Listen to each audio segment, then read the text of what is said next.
all the time, they're gonna resist, but I encourage you to challenge them to do it anyways. It just has helped. Almost set the ground rule. If you send me copies, send me a read through. We've got the tools. They have it right in their hand. Believe me, they're better at using their phones than I am. So they know how to make a recording. They can video, they can voice record, whatever. Do it. It'll serve everyone well. We already talked about early exploration of imagery. It's so fun. I can't tell you. It actually gives you a break too from sometimes you get so focused on structured content and copy that it gives you a break from that. You can explore. Just give a little breathing room. Give a 5-minute breather. What do you think? What kind of imagery popped up in your head since we've been talking about this? What voices are in your head? Where can we find that imagery? Where can we find those voices? Right? Have some fun with that. Make it playful. The rapid engagement of speaker support system can't be understated. Some youth will drag their feet on this. Some youth will bring their posse right away. But ask them to bring their posse. Friends, mentors, teachers that know how to constructively engage. Not an advisor that would rather be the speaker, would rather be the one on stage, or maybe doesn't have their best interest, but someone that really is capable of uplift. And so remind your young people the kinds of supports that they can build, that support system that complements what you're doing, what workshops are doing. They can bring those people to their workshops too. But let them have that advisory group of 2 or 3 people, not more, 2 or 3 people that they can do iterative work with in parallel to all the other work that's going on. They may bring something to that group before they bring it to you, before they bring it to the workshop. And then workshopping in person or via web. Do it often. Invite them to tell you what they plan on showing up for, making sure they have it in their calendar. If they say, I haven't been able to schedule anything, let's open our calendars together. Let's look at your next available date. Let's work to get you in those workshops. So shepherd them. It's being a work partner, right? And just do that, and it'll pay off in getting them to workshops as much as they can do that. And this is always growing. If you come across any points that you want to raise that have been success points for you in your journey, chances are it's been successful for someone else. We'd love to add to the list. We are a community of practice, so keep helping us get smarter. All right. Are these documents shared on They sure are, Slack. Okay. So you're in the Catalyst. If you're in the Catalyst Slack, if you're not, you will be. If you are, these documents are already there from prior boot camps. We are also inviting speakers to a speaker Slack, which will provide another channel for communication if you and your speaker choose to communicate in that means. Mm-hmm. Any questions so far? I just wanted to jump back here too. We had rehearsals and workshops, so the rehearsals will be happening 2 weeks prior to the November 9th event at the actual venue. Like Tim said, we do have a space at the Brookline High School. They've been a huge supporter of ours. We are looking to choose a different venue this year, have a couple of leads, and we'll just let people know as soon as we get that secured if we do.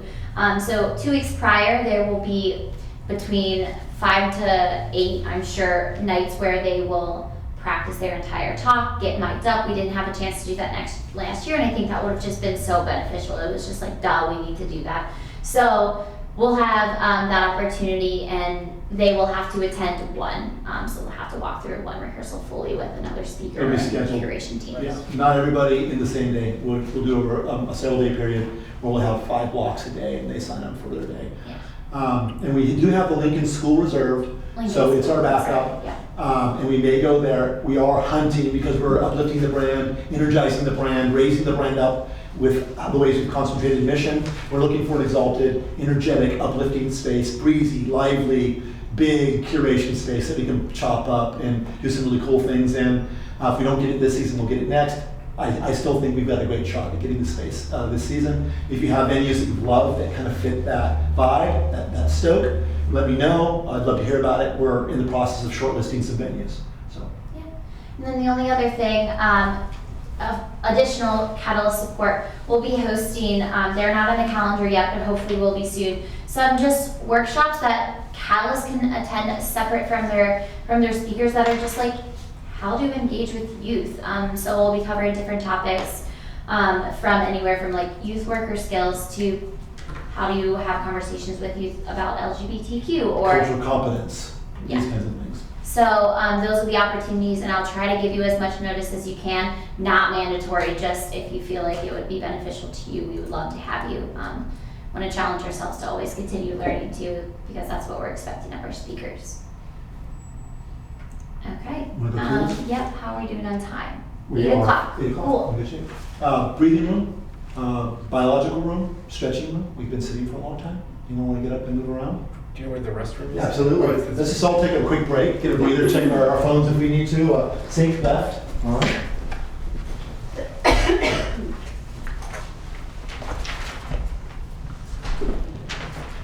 If anyone knows too of youth who you might want to nominate, like I said, we are about halfway to our 200 goal.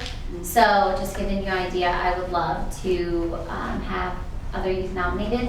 And likewise, I know another Catalyst had referred Sarah to us, thought that she would be great.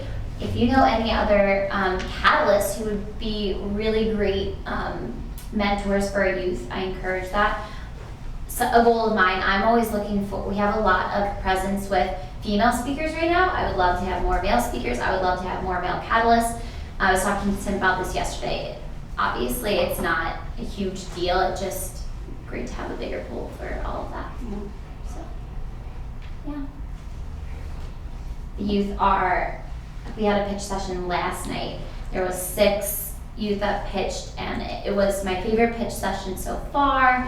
I am so excited. I found that it, like with the rubric and stuff, we've been sending it to them beforehand, and sometimes Tim and I and my colleagues at OneBead will give feedback, and it's not always, it's not expected that the youth will give each other feedback, but the room was just so encouraging, but also willing to challenge one another, and they were complete strangers. We had a lot of tears, a lot of laughs, a lot of just like, oh my gosh, you're actually doing this. I want to be your friend. I want to be your friend. Yeah, they were like, let's go out to dinner right now. And like that's what it's all about. So I'm just really excited, and I know that we have our 5 finalists that we have so far, just unreal individuals, like what they're doing in the community, and I'm really excited about it. Nice. Yeah, yes. Cool.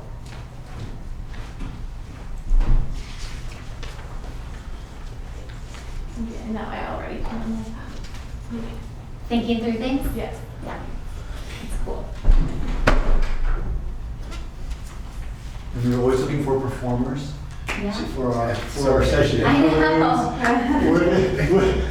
When I saw the nomination, when I saw your referral over from Carla, I thought, oh, okay, we'll have some conversations beyond. We did. We had, was it a band last year? Like we had 3 performers Oh, all we had performing amazing together. performers. Yeah, It we was had, insane. we had. And it's just good. It breaks up the audience, and it's good for audience attention and retention. So There's actually a thought this year that we'll have some kind of musical accompaniment as we work on a narrative through thread for the whole thing. For the whole thing, to have some fun with that.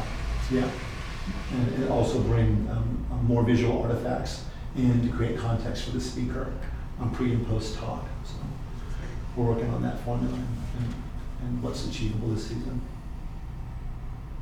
Several of our speakers have musical backgrounds, and we're encouraging them to bring a 4-minute performance, 4 to 6 minute performance as part of their 9-minute talk. And you'll know if you get matched with someone like that because it'll be in the matching document that says this person's also been invited to perform, and you only need to focus on the talk. We'll work on the musical or performance of it. yeah, with that said, they can give their talk in a variety of ways. We had a lot of people do spoken poetry last year, so it doesn't have to just be, and we can, if you would like to hear some of the speakers from last year, it's kind of hard to weed through the TEDx website sometimes, just with how many talks get uploaded frequently. So feel free to reach out, and I can send you some of the speakers from last year and like just the variety of topics and whatnot that they talked on. Yeah, we have a YouTube channel that's dedicated just to our youth, Yeah. and highlights there and all the last couple of seasons of talks there that you can sample through. Maybe you'll find something that's especially relevant to what your speaker's doing as well, structurally or otherwise. Nothing. Yeah. Yes. Good. Curation, how do we curate talks? How do we think about selection? Art and science for sure. We want to bring intention to it, mindfulness to it, meaning to it, in terms of what our core missions are. We look at really these 5 centers of gravity for curation. And the first is representation. And it's not always just who they represent. It's this idea of wanting voices because of one of our values is about inclusivity and accessibility and marginal voices representation. We don't charge one dime for TEDx Youth or TEDx. Some charge $100, $250. The reason we don't charge anything is because we want to draw people from every point of the compass. Money should never be an issue. You do have to register, but money should never be an issue for coming to our events. A barrier, right? What's that? It should never be a barrier to entry. Absolutely. It should never be a part of the decision. And we really do continue to work. It's the work that's never completely done to reach every point of the compass, socioeconomically, identity. You name a dimension of human existence. We want to hit every point on the compass.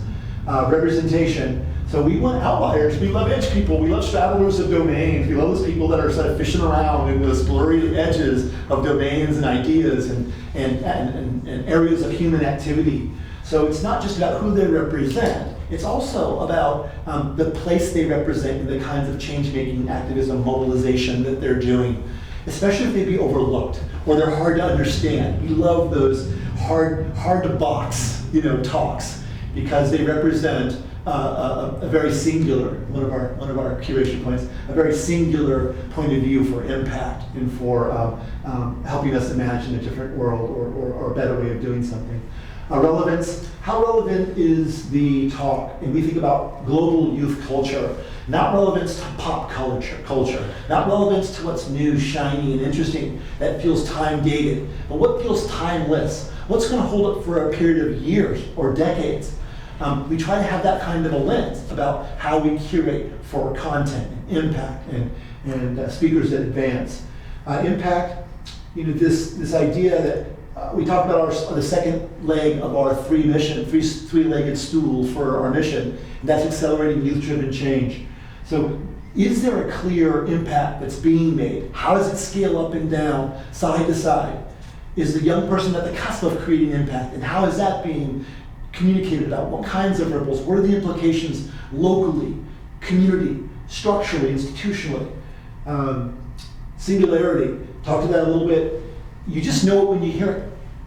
You just know when it's in it. We have this young lady that's pitched this year giving a talk about strong Muslim women and why there's so few models of strong Muslim women. And when you hear this young person talk about this and the amazing women that have been in her life, right? You just hear a voice that you haven't heard before. And that's that singularity, that point of concentration, that point of gravity, that's very unique. Fit is just overall shape of the portfolio. We don't want to have too many talks in a specific format. We don't want to diminish the impact of giving youth talk by having someone else share in an impact zone that they're sharing on. So that's just about how we contour the portfolio of speakers for this season. And we work to do this thoughtfully. And that's really what this is about. As you read this, if you have something that's not on the page or you wonder if it's on the page, will you let us know? Because we're not done. We're not done. And we'll skip this and go to the other. There is a document you'll see. I love science communication. We've learned a lot about giving complex talks in TEDx and TEDx Youth. These are some hints that can help SETIs, scientists, engineers, technologists, and innovators give complex talks to a broad audience. This is some learning points we've had. So you can see this in your packet on Slack. I really love some of the points here.